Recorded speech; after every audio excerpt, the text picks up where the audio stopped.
Hi folks, Josh here with RVing Know-How, and I'm standing in front of my Airstream 345.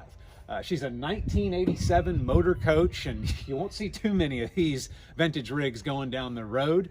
And today, I'm gonna walk through and I'm gonna show you exactly how to winterize your RV. Now, when it comes to winterizing your RV, there are a few things that you should do, but the thing that we're gonna focus on today is how to winterize your pipes. So in an RV, a lot of times folks might store it for the winter or something like that, but if you have water in your pipes, it's almost a sure deal that that water's gonna freeze. Well, when water freezes, those pipes are gonna burst, they're gonna crack, they're gonna break, and usually it's gonna happen in a place where you can't see it, under a closet, under a bed where a pipe runs through, and that's gonna drip water out onto your subfloor when you get back into it. It could rot out your subfloor, cause all kinds of damage. The last thing you wanna do is have a broken pipe. I mean, we're talking literally thousands of dollars of damage that we can prevent with this winterization process. All right, joining me here in my dining room now. I'm gonna talk to you here in just a second about everything that you'll need to winterize your RV. But first, there's one thing I wanna mention. Now, we'll do another video on this later, but there are really two ways to winterize your RV pipes. Now, the way we're gonna be doing today is we're gonna put antifreeze now this is non-toxic antifreeze, which I'll talk about in a second. We're gonna get this into the RV pipes to protect them. Another way to do it, though, is you can just blow air through your pipes. And so I just wanted to show you real quick. Like I said, we'll make another video talking about that, but just wanted to show you a tool you would want to use. Basically, this tool here, and you can get this on Amazon. I'll put a link in the video, but this will hook into your city water connection on this end, and then you would use this end to connect it to an air compressor, and that'll help you blow air through your lines. Okay, now let's talk about what you need to get antifreeze into your pipes. First thing, very important disclaimer. You have to buy RV specific antifreeze. It will say non-toxic on it. It's going to be pink. You can get this at any RV store, but look at me on this. My camera woman. My wife is filming me right now. But anyway, so very important disclaimer. You cannot use automotive antifreeze. That stuff is poisonous and could kill you. This stuff is non-toxic. It's going to keep your pipes from freezing. You'll just run it out at the end of the summer. You'll just pump it out with fresh water. You'll be all good at the end of the winter, rather. Now, let's talk about the tools that you need to winterize. So, basic tools. It's very simple to winterize. And remember when I said before, you could cause thousands of dollars of damage if you don't winterize, because water could freeze in your pipes, crack them, spill water everywhere. You don't notice it, ruins the floor. That's very costly. This is a $2 to $3 bottle of antifreeze, and you'll only need 1 to 2. So your costs to winterize are going to be under 20 bucks, because the other thing you will want to do, if you don't already have this, we'll talk about it when we get into it, but this is an adapter that will connect to your water pump and will help us get antifreeze into the water lines.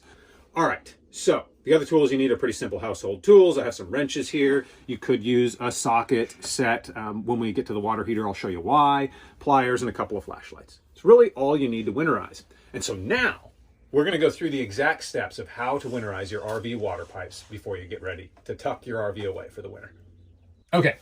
Our first step when we want to winterize our RV's plumbing system is we've got to make sure and drain as much water out of the system as we can. So what you have to do for that is you have to do two things primarily. You have to drain your fresh water tank. Well, actually, there are three things. You have to drain your fresh water tank, make sure your black and gray tank are totally empty, and then you have to find something called your low point drains. So I'm going to encourage you to look at your owner's manual to see exactly where and how you would drain your fresh water tank and how to open up your low point drains. Every owner's manual is going to tell you where those things are at. In this rig, in this vintage Airstream motorhome, it's in kind of an interesting place. Now, come back here. So in some subsequent steps, we're going to be trying to find our water pump. Well, I've already found it here. All right, so now this RV has kind of a unique setup, I think, in that all of this stuff is on the right side of my bed. A lot of times, though, you might find your freshwater drain and your low point drains actually on the underbody of your RV. That's especially true if you have a travel trailer. That's most likely where it's going to be. But again, just consult your owner's manual. It should tell you right where it's at. Bottom line is find your freshwater drain and open it up. Now, this is my freshwater drain valve here, and you can see this pipe actually goes out through my subfloor and onto the ground. And then if you look back here, Britt, if you want to zoom back in there, you can see, I know this is my freshwater drain because that's my freshwater tank there with a pipe going out of it straight into the ground, right? So to drain your freshwater tank, it's very simple. All you would have to do is open this valve. And if it's on the outside of your RV, you're going to have a valve to open it up too. So that's the first step in terms of winterizing your RV. Let's move to the next one. Those guys there are my low point drains. Now you can see that going out through my subfloor and onto the ground there. If we went outside, you would see it on the underbelly. There again, most rigs, especially if you have a travel trailer, those valves and those pipes are actually going to be outside on the underbelly of your RV. Owner's manual will tell you exactly where those are. Now, low point drains, what are those? Low point drains, just like the name implies, are the lowest point in your plumbing system. So if I were to open up those valves, because it's the lowest point, it's going to drain out all of the water in my system. Now, I've actually drained out both my freshwater tank and my low point drains, but that's the bottom line, is that you need to open those so those things can drain so you can get as much water out of the system as possible. So I'm here in my bathroom now because the next step is we want to open up all of the taps in our RV, okay? Now, the only reason for this is you just want to make sure if there's any water pressurized in there that you're getting it out. My system has been flushed out, so that's why there's nothing coming out. We also have the low point drains open, so they're draining water out now. So that should depressurize the plumbing system, but we just want to make sure. And so you'd run around, open up all the taps. My shower's behind me. I would reach in and open that tap. You would come out, open this tap. One thing I forgot to do back there was to open my toilet, just, pretend to flush it. So if there's any water pressurized in there, it's going to push it out. Again, we're just trying to get as much water out as we can to help us for the winterization process. Now let's go out and check out the water heater. All right, our next step is to take care of the water heater. Now, the basic idea here is if you have a water heater that has a tank, that tank is going to take up, anywhere from 5 to 10 gallons. Well, we want to first of all get any water that's in the tank out. Any water, we don't want that freezing over the winter. So let's go and look at how we do that. So you walk around to your water heater. If you don't know where that is, look at your owner's manual, it'll show you, but you're going to have a panel somewhere on your RV that's going to look like this. Just have a simple twist. Pop this panel down. Now, one thing, very, very, very, very, very important disclaimer. Before you even do anything here, you better have had your hot water turned off for at least a whole day, because we're about to open it and drain the water out. So you don't want hot water coming pouring out of there. So if you have not had your hot water heater off, stop now, turn it off, wait a day, and then come back and do this step. Okay. Let's assume, though, your water heater's been turned off for quite a while. You're just going to want to do a couple things here. First of all, this guy right here is your pressure relief valve. So you're just going to pull out and then turn it up. If there were any pressure in the hot water tank, it's going to just release out of there. Mine's been depressurized, but just want to make sure. Then the next step that you're wanting to do is you're wanting to actually pull your drain plug. Okay, every RV water heater will have this, provided you have a water heater that has a tank in it. If you have a tankless or an instant water heater, that's a different ball game. You'll just want to look at your owner's manual on that. But any water heater with a tank is going to have this drain plug. So the idea here is we want to screw out this drain plug so that water can drain out. Now, I've already loosened this to an extent, but you will want to, you could use pliers. If you can find a ratchet that's big enough to go around that, you can use a ratchet set. This is kind of an odd setup. I've never actually seen this before, where mine's a little hard to get to. Most of these are pretty accessible, but bottom line, just figure out a way to unscrew this drain plug. Pretty simple. And then so you would unscrew it. Again, I've loosened this before. It should not be this loose, but you would unscrew it and you would take it out, and then you just let the water come draining out of there.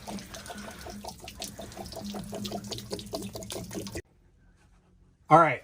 So your next step, now that we've drained the water heater, your next step is going to be what's called bypassing the water heater. Basically what that means is when we run antifreeze through the water lines, we don't want that antifreeze getting into the water heater. It won't hurt it, but it would just waste like 5 gallons of antifreeze. So why would we do that? So we're going to actually do something to make sure that the water doesn't even go in, or the antifreeze doesn't even go into the water heater. What I want you to do is check your owner's manual to see where your bypass, it's called a bypass valve, see where it is and how it works. It's always going to be somewhere near your water heater, but you do need a bypass valve to make sure that your water heater doesn't get antifreeze into it. So I have one right here, and for me, it's just as simple as turning that lever over to, say, to the bypass side. What that's going to do is basically just cut off my water heater from the antifreeze getting into it. And as the name implies, the antifreeze is just going to bypass the water heater and go into the rest of my pipes. For our next step, we're going to prepare our system to take the antifreeze. So I have the antifreeze here with me. I also have that converter kit that I showed you earlier. I've taken it out of the package now. But what this is designed to do is this is designed to connect to your RV water pump so that you can use it to then use this end of the tube to suck out the antifreeze. But first, I've got to get this attached to my water pump. So let's look at doing that. What you have here is a three-way valve. So you've got the antifreeze coming in here. You're going to connect one end to your water pump, and then you're going to connect the other end to the pipe that would normally go into your water pump. The reason for that is you've got to splice in this pipe to get the antifreeze in, and then this valve will allow you to decide what you're letting flow through. But first of all, let's look at how we get this valve put in. All right, so as usual in RVing, we're working in some pretty tight spaces here. So I'm going to do my best to show you what's going on because I'm on the right side of my bed. Look to your owner's manual for where your water pump is. A lot of times it might be in the closet. Also, whenever you're working with a water pump, it's a good idea. You can see there I've got rags laid out. You're going to spill some water, most likely. So, just be ready to collect that water as it's coming out. It's not going to be much, but, it's good to have the pipes there. All right, and then, Britt, if you want to get under there, we'll see if we can show what's going on here. Okay, so you can see my water pump there. Now, I have already disconnected this line here. As you can see, this is the line that actually pulls from my water tank, my freshwater tank, into the pump. And it would normally connect over here on the left side of my water pump. But that's what I want, is I want this part, the part of my water pump that pulls from my freshwater tank, I want it open, okay? Because that is where I'm gonna put this valve. Now, there's not going to be probably room for my hands in the camera, but I need to ultimately get that valve attached on there. So I'm going to do that real quick, and I'll show you what it looks like after we're done.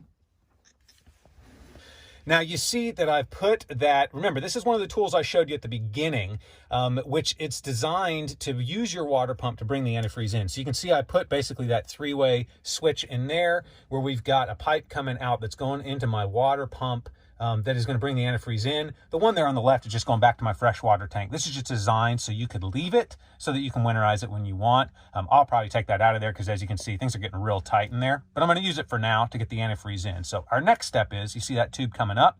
We're going to get that tube into our antifreeze so we can then kick the pump on and start getting antifreeze into the system. So I've now put the antifreeze down there. This is the tube that's coming out of that splitter that we just installed. And very easy installation. And you're just going to put it down in there and get that tube coming down into your antifreeze, and then that'll get you ready to start pumping antifreeze into the system. Now that we've got this all set up, I've got Britton back there, and she's going to go ahead and turn on the pump. And you can see the antifreeze. It's pumping into the system. My water pump's doing its job.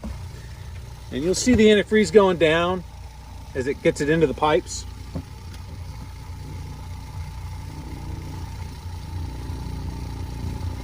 Make sure you keep that tube down into that jug as the level gets lower. Okay, so as you can hear, our pump has stopped turning. And what that means is it's pumped all the antifreeze that it can just into the pipes. But we still need to make sure that we get antifreeze through all of our faucets, which is going to bring us to the next step. And when you're ready, you're just going to open the tap, and you'll see pink antifreeze coming out. That's how you know you're getting it all the way through your pipes. Be sure to do your toilet as well, so you get everything in there. That's going to get antifreeze running through those pipes. Toilet's going to be real sensitive. There you go. See that antifreeze coming through? And you want to let that go for just a little bit. Get a little extra antifreeze into your tank as well, into your black tank. Because the point is you want antifreeze running through every single pipe.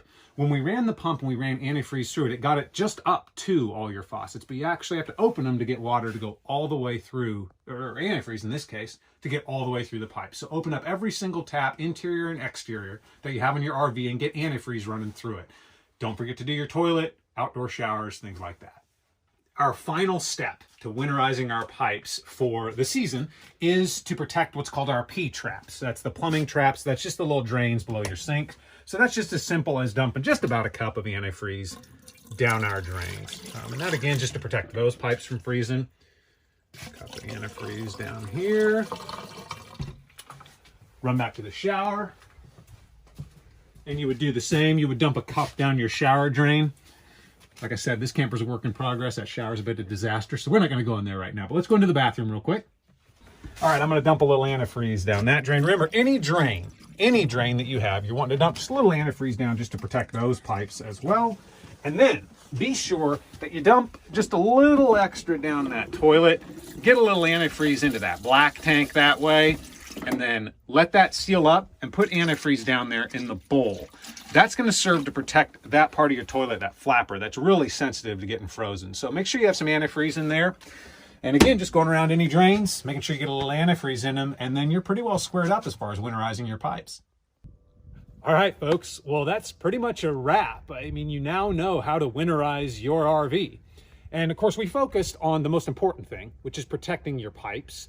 When you tuck your RV away for the winter, there are a few other things you would want to do, like removing any food from inside so you don't attract any critters in. I always put some, mouse traps and mouse baits around because they love just getting in there in the winter and burrowing in, and they can cause a lot of damage. So a few other things like that, just normal things when you tuck it away for storage that you would want to do.